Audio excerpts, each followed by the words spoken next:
semuanya, di sini kami akan menjelaskan tentang sejarah pemikiran organisasi. Secara garis besar, sejarah pemikiran organisasi dapat dibagi ke dalam beberapa periode utama, yaitu yang pertama ada periode klasik, yang kedua ada periode neoklasik, yang ketiga ada periode modern, dan yang keempat ada periode postmodern. Mari kita simak penjelasan masing-masing periode. Jadi di sini saya akan menjelaskan tentang teori klasik yang berkembang di awal abad ke-19. Jadi menurut teori klasik ini sendiri, organisasi itu merupakan sebuah lembaga yang tersentralisasi dan memiliki pembagian tugas yang jelas. Adapun tokoh-tokoh dari teori klasik ini, yang pertama ada Frederick Taylor. Di dalam bukunya yang berjudul Principle of Scientific Management atau manajemen ilmiah, Taylor berusaha untuk menyelesaikan masalah pembagian tugas-tugas dalam organisasi itu menggunakan metode ilmiah.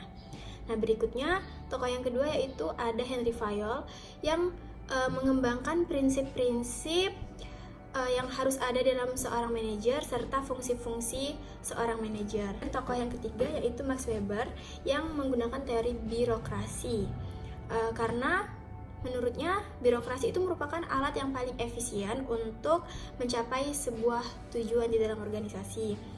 Dan tokoh yang keempat ada Ralph C. Davis yang lebih menekankan pada perspektif rasional, dan menurutnya struktur itu merupakan hasil logis dari tujuan organisasi. Nah, berikutnya yaitu ciri-ciri teori organisasi klasik. Yang pertama itu adanya pembidangan tugas yang jelas berdasarkan aturan hukum. Nah, hal ini mencakup pembagian tugas, pendelegasian wewenang, serta spesialis berdasarkan keahlian tertentu. Yang kedua itu adanya prinsip hierarki, di mana jabatan yang lebih rendah itu mendapat pengawasan dari jabatan yang lebih tinggi.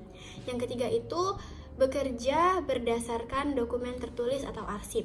Dan yang keempat bersifat impersonal, jadi tidak didasarkan hubungan keluarga, pribadi, dan emosional. Baiklah, materi selanjutnya tentang teori neoklasik. Teori ini diawali oleh Elton Mayo pada tahun 1927 yang membentuk aliran antar manusia, Human Relations School, memandang organisasi sebagai sesuatu yang terdiri dari tugas-tugas dari sisi manusia dibanding dari sisi mesin. Pada masa ini dilakukan percobaan yang menyangkut rencana ulang pekerjaan, perubahan panjangnya hari kerja dan waktu kerja dalam seminggu, pengenalan waktu istirahat, serta rencana upah individual dibandingkan dengan upah kelompok.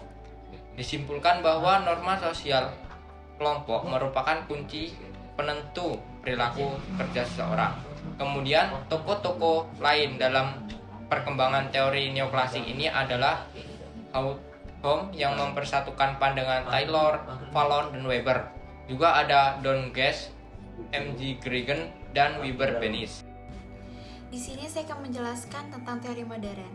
Teori modern dalam pemikiran organisasi berkembang sebagai respon terhadap keterbatasan teori klasik dan teori perilaku yang lebih dahulu muncul.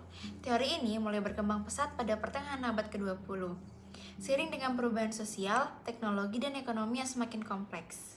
Teori modern ditandai dengan lahirnya gerakan kontingensi yang dipelopori oleh Herbert Simon yang menyatakan bahwa teori organisasi perlu melebihi prinsip-prinsip yang dangkal. Teori ini mula-mula dibuat James Marsh dan Herbert Simon, namun telah diperbaiki secara intensif oleh Jeffrey Prefer. Model yang dikembangkan yaitu teori organisasi yang mencakup koalisi kekuasaan, konflik interest atas tujuan, serta keputusan desain organisasi yang mendukung kepentingan pribadi dari para pemegang kekuasaan. Di sini saya akan menjelaskan tentang teori postmodernisme. Teori postmodernisme adalah pendekatan yang mengoreksi modernisme dengan cara mempertajam kritik dan jarak. Teori ini juga menolak teori totalisasi dan berfokus pada bagaimana wacana membangun realitas sosial. Ciri-ciri teori postmodernisme: yang pertama, menolak metanarasi seperti materialisme, dan yang kedua, menekankan peran wacana dalam membentuk gender, seksualitas, dan feminitas.